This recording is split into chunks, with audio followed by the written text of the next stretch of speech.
আপুনি কেতিয়াবা ভাবিছেনে ইলেক্ট্ৰিচিটি নথকাৰ সময়তো এই বিশাল বিশাল গুহাবোৰ কেনেকৈ তৈয়াৰ কৰিছিল? প্ৰায় 2000 বছৰ আগতেই কটা এই গুহাবোৰ আজিও থিয় হৈ আছে। ইয়াৰ দেৱালত লিখা আছে ইতিহাস, ধৰ্ম আৰু ৰাজত্বৰ কাহিনী। বলক ভিডিঅ'টো শেষ কৰি চাওঁ। হেল্ল' ফ্ৰেণ্ডছ, মই পাৰ্থ।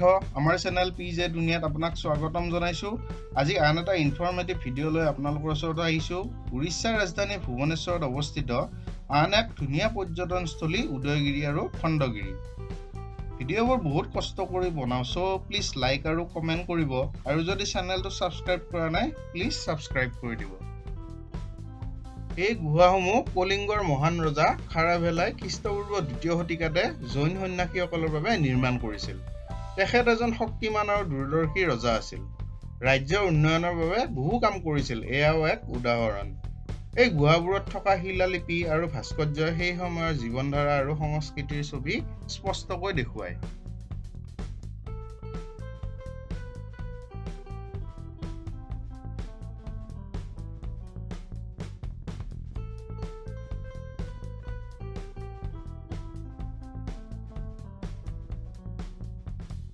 ৰাস্তাটোৰ দুয়োপাৰে দুখন শিলৰ পাহাৰ। উদয়গিৰি আৰু খণ্ডগিৰিত প্ৰায় 33টামান গুহা আছে। আজিকালি গোটেইবোৰৰ সোমোৱাত বাধা। এইবোৰৰ কিছুমান 2 তালাৰ, কিছুমান 3 তালাৰ। ইয়াৰে কিছুমানত নৃত্য, যুদ্ধ, ৰাজজীৱনৰ দৃশ্যাৱলী অংকিত কৰা আছে। কিছুমানত ৰজাৰ সম্পূৰ্ণ জীৱন অংকিত হৈ আছে। আন কিছুমানত সাধু সন্ততিৰ ধৰ্মমূলক ব্যাখ্যা আছে।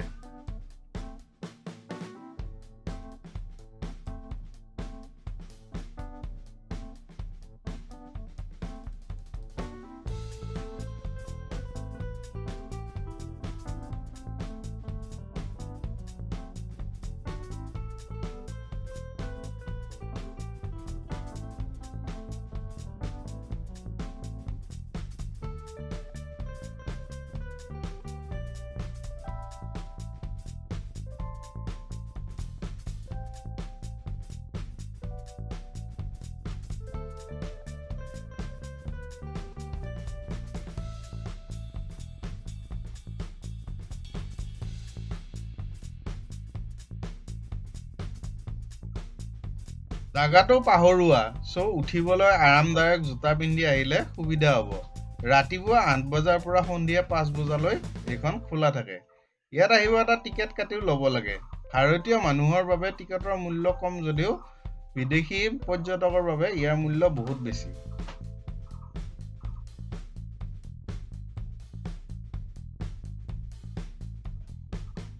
ভুৱনেশ্বৰ ৰেলৱে ষ্টেচনৰ পৰা প্ৰায় 9-10 কিলোমিটাৰমান হ'ব, আৰু বিজু পাটনায়ক ইণ্টাৰনেশ্যনেল এয়াৰপৰ্টৰ পৰা এৰাউণ্ড 10 কিলোমিটাৰমান হ'ব। দুয়োটা জেগাৰ পৰাই প্ৰাইভেট টেক্সি বা বাছত আহিব পাৰে।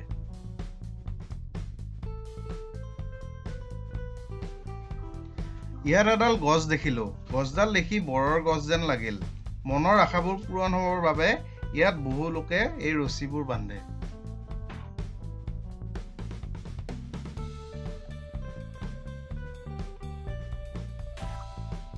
ভুৱনেশ্বৰত আহিলে লিংগৰাজ টেম্পল, ধৌলি, নন্দনকানন আদিৰ দৰে উদয়গিৰি খণ্ডগিৰিও চাবলগীয়া ঠাই। ইয়াত আহিলে এবাৰ নিশ্চয় আহিব।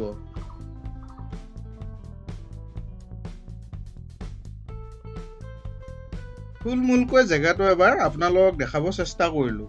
ভিডিঅ'টো চাই কেনেকুৱা লাগিল কমেণ্ট কৰি জনাব। ভাল পালে লাইক আৰু বন্ধুসকলৰ মাজত শ্বেয়াৰ কৰি দিয়ক। যদি চেনেলটো ছাবস্ক্ৰাইব কৰা নাই প্লিজ ছাবস্ক্ৰাইব কৰি দিব।